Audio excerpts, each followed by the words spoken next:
चुनाव आयोग का दायित्व तो चुनाव कराना है, निष्पक्ष चुनाव कराना है, ना कि किसी पार्टी का प्रकोष्ठ बनके किसी पार्टी के लिए काम करना है। जो बीजेपी देगी वोटर लिस्ट, उसी वोटर लिस्ट पे जो है चुनाव आयोग चुनाव कराएगी। भगवान भरोसे बिहार चल रहा है।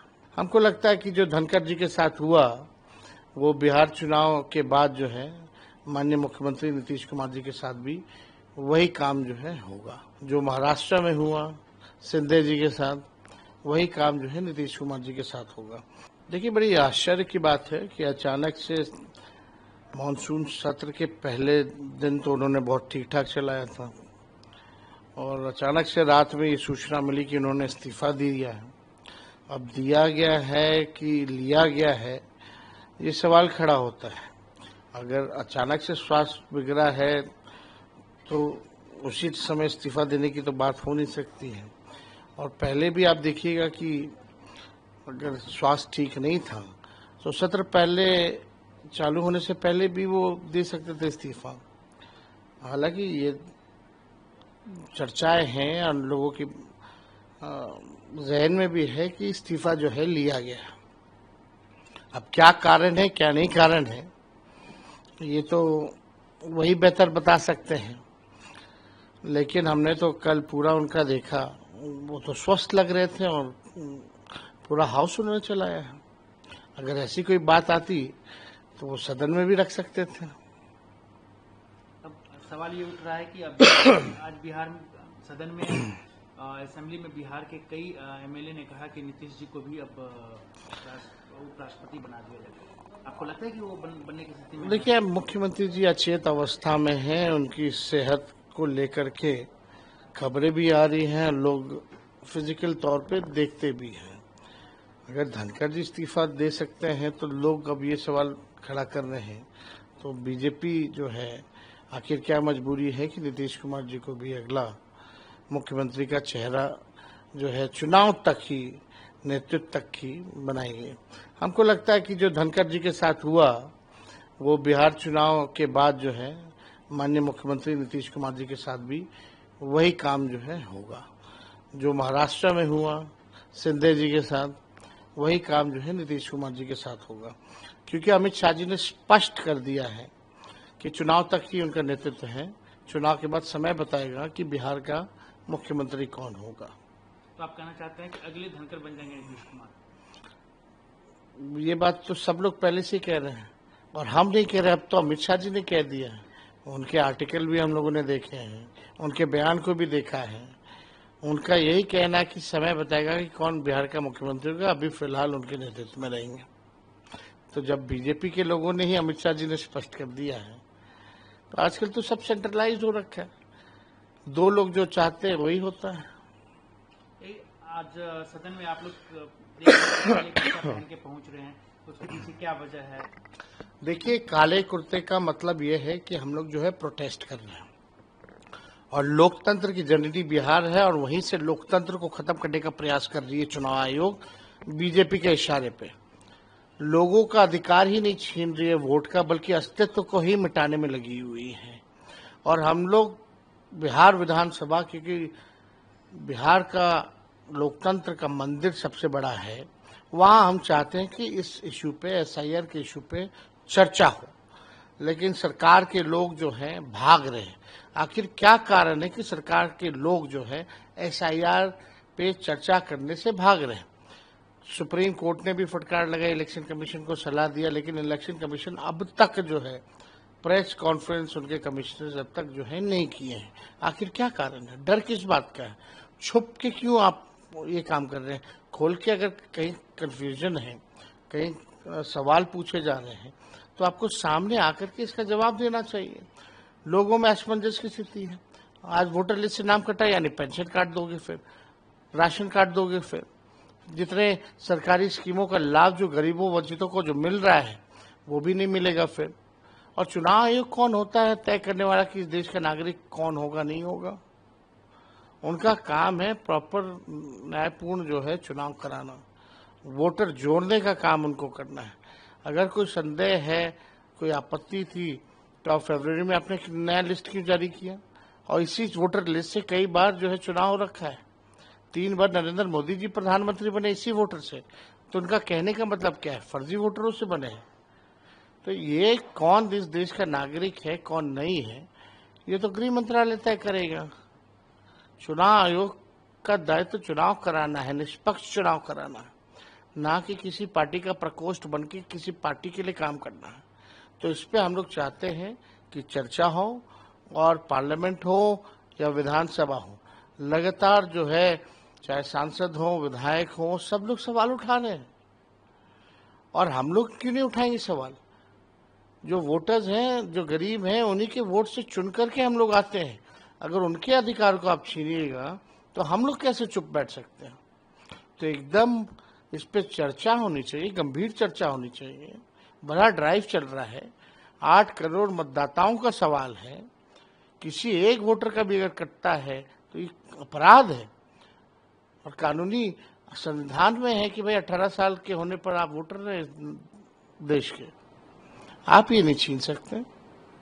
लेकिन दिक्कतें क्या आ रही है, क्यों नहीं चर्चा होने दे रही है? और एक चीज और इसमें है कि आप लोगों को पता चला किसके वोट काटे जा रहे हैं, क्योंकि बहुत लोगों का तो छटनी हो चुका है। देखिए, हमको जहां तक जानकारी है कि 12 से 15% जो वोटर लिस्ट में जो नाम है ये लोग काटने की तैयारी में है। सबको पता है कि आपका मजबूत बूथ कौन सा है, किसका कमजोर बूथ है। आजकल तो सारा डेटा है, हमारे पास भी है, तो स्वाभाविक रूप से भाजपा के पास भी होगा।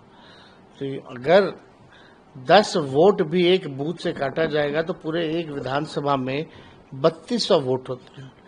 और पिछले बार 2020 के चुनाव में 3000 से नीचे लगभग 32 से 35 सीटें जो हैं जहां हार और जीत का निर्णय हुआ था। तो ये समझ सकते हैं बड़ी एक साजिश है, लेकिन किसी भी कीमत पे हम लोग जो है इस लड़ाई को छोड़ेंगे नहीं। मामला कोर्ट में भी है, 28 तारीख को कोर्ट का अगला डेट है, और कोर्ट का सलाह भी नहीं मान रही है इलेक्शन कमीशन। जो डॉक्यूमेंट्स मांगे जा रहे गरीबों के पास है नहीं।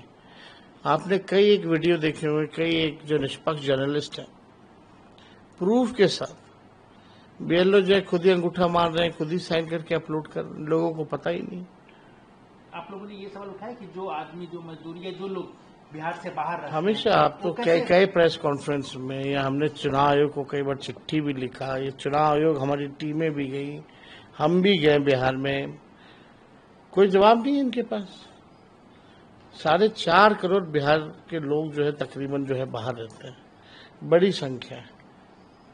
तो कहीं ना कहीं, और ये काम जो पिछले बार एसआईआर हुआ था 2003 में, 1 से 2 साल लगे थे। अभी कैसे अब आप जो है 25 दिन के अंदर पूरा प्रक्रिया जो है पूर्ण कर लीजिएगा।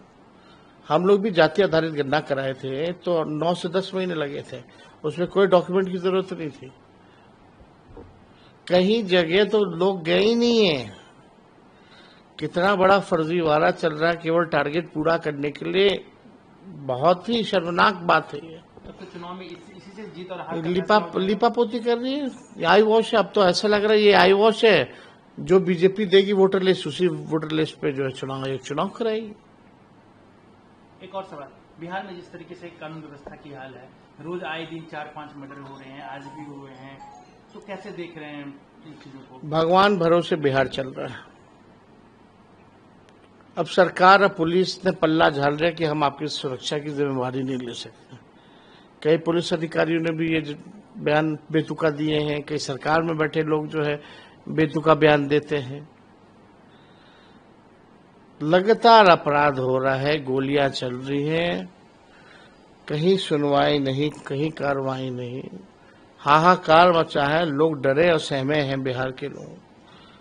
घर अब आपका सुरक्षित नहीं है, अस्पताल सुरक्षित नहीं है, आपका दुकान सुरक्षित नहीं है, सड़क सुरक्षित नहीं है, स्कूल कॉलेज सुरक्षित नहीं है। कहाँ गोलियां नहीं चल रही है?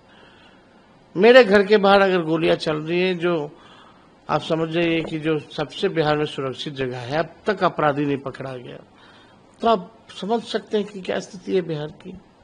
मुख्यमंत्री अचेत अवस्था में, ना प्रधानमंत्री कुछ बोलते हैं, मीडिया से इंटरैक्ट करते हैं, ना हमारे मुख्यमंत्री इंटरैक्ट करते हैं। जवाबदेही किसी की होनी चाहिए ना। यहाँ जवाबदेही कोई लेने को तैयार नहीं, केवल अपनी कुर्सी की चिंता है, केवल भ्रष्टाचार, पैसा कमाने में लोग लगे हुए हैं, बिहार के खजाने को लूटने में लगे हुए हैं लोग। कल आपने कई ट्वीट किया कि एनडीए की बैठक में आपस में सब उलझ गए, आखिर क्यों, ऐसा क्यों हो रहा है? वो तो सब लोगों को पता है, सार्वजनिक चीजें हैं, यहाँ ऐसा हो ही रहा है। तो एनडीए में सब कुछ ठीक थोड़ी है। एनडीए में बहुत तरह के, बीजेपी में कई गुट हैं। इन लोगों का तो केवल बिहार की चिंता नहीं, बिहार के लोगों की चिंता नहीं, ये लोग केवल अपनी अपनी चिंता में लगे हुए हैं। इनको कोई लेना देना नहीं बिहार के विकास और बिहारियों की तरक्की से। इनको बस अपनी तरक्की पसंद है और एक दूसरे को भ्रष्टाचारी कह रहे हैं। एक मंत्री दूसरे मंत्री को बोल रहे तुमने इतना लूट लिया, दूसरा मंत्री बोलते तुमने इतना लूट लिया। आप समझ सकते क्या स्थिति है। अब मुख्यमंत्री चुपचाप बैठे हुए हैं, तरस आता है मुख्यमंत्री जी पर। एक अंतिम सवाल, क्योंकि आप कह रहे हैं कि मुख्यमंत्री चिंतावस्था में हैं, कुछ चीज को देख नहीं पा रहे हैं, अब सवाल उठने लगे पूरे देश लेवल पर कि बिहार में हुआ क्या है। एक सप्ताह के अंदर दो अधिकारी जो है वीआरएस दे रहे हैं, कह रहे हैं कि चुनाव लड़ेंगे। तो इससे पहले तो ऐसे तो हो नहीं रहते कि जब अधिकारी ही चुनाव लड़ने में अगर चले जाएंगे सब, तो फिर प्रशासनिक अराजकता पूरी तरीके से है, अफसरशाही पूरे बिहार में है।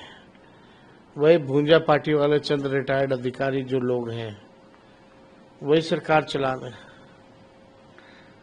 तो आप समझ सकते हैं सब जो है अपने अपने फेरा में लगा हुआ है। पोस्ट रिटायरमेंट कोई अपने लिए जगह देखना चाहता है, कोई कुछ देखना चाहता है, लेकिन बिहार की जनता बदहाल अवस्था में मारी मारी फिर रही है। ना उनको सुनवाई हो रहा, ना कोई कार्रवाई हो रहा, ना उनकी कोई बात कर रहा। हम लोग बात को उठाते हैं तो हम लोगों को गालियां दिया जाता है, लेकिन हम लोग लड़ रहे हैं, जनता के लिए लड़ रहे हैं और आगे भी लड़ते रहेंगे और इस सत्ता को उखाड़ के फेंकेंगे। नया सरकार हम लोग बनाएंगे, महागठबंधन की सरकार बनेगी। अच्छा सर, एक और सवाल है कि जो आप लोग की अगर मान लीजिए सरकार आती है तो जो जितने भी आप कह रहे हैं कि ये रिटायर्ड अधिकारी लूटे हैं, ये क्या उस पर आप कार्रवाई करेंगे? आने वाले दिन में सब पे जांच से बैठाएंगे? छोड़ा किसी को नहीं जाएगा, सब पे कार्रवाई होगी और ढंग से। अभी भी ईडी सीबीआई के पास एक केस है, अगर ढंग से अगर कार्रवाई करे किसी के बिना दबाव में आकर के, तो दूध का दूध पानी का पानी हो जाएगा।